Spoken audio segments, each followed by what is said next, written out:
We hear the stats over and over again. 46 million Americans are living in poverty, including almost a quarter of our children. We have almost become numb to the staggering number. But what is the real cost of poverty? On families, individuals, businesses, and our communities. Maybe we wouldn't all admit it ahead of time, but if you see someone struggling to pay a bill on time or to get to work on time, you assume it's because they're not responsible. And I think that's a misconception a lot of us have, is that it's your fault if you're late, or it's your fault if that bill didn't get paid in time, and that was pretty startling. We assume that if you grow up this way, everybody grows up this way, and you assume that they have the same privileges that you do, and yet this gives them a taste of what it's like not to have those privileges, not to have an upper hand, but to really be in a disadvantaged position when they are going out just trying to take the next step.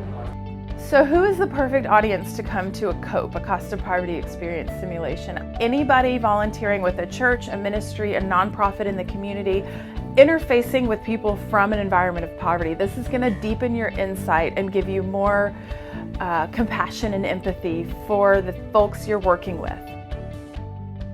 So when you come to a cost of poverty experience, you will be assigned to a family profile. It might be a single parent, it might be adults out of work, and your goal is to survive the month. And the month is broken into 4 15-minute weeks, and each week you will have assignments to complete, tasks that need addressing, bills to be paid, you want to be buying your groceries, that sort of thing. And so the overarching goal with each poverty simulation is to end the month better than you started. The stress level is so high. I remember finishing, the segment and thinking, it's over. I'm stepping back into my life, but realizing when people are in poverty, this is their life day in, day out. They can't step away from it. The best way I would describe living in poverty after going through the C.O.P.E experience would be almost like living in a house of cards.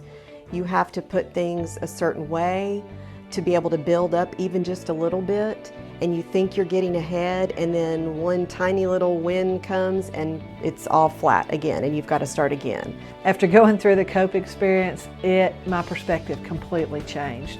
I'm an engineer by study, I'm a CEO of a company, and just walking through a day in the life of what a low-income parent has to go through was completely overwhelming to me. I literally was physically, mentally, and emotionally worn out. Also didn't appreciate the labels. I realized I'm one of those people, and never again hopefully will I predispose or judge someone until I've walked in their steps. For me, what I see as the value of C.O.P.E is it opens people's eyes. It's very easy, if you live a comfortable life in a comfortable neighborhood, to think of this in terms of us versus them, or us versus those people, and those people just need to get their acts together.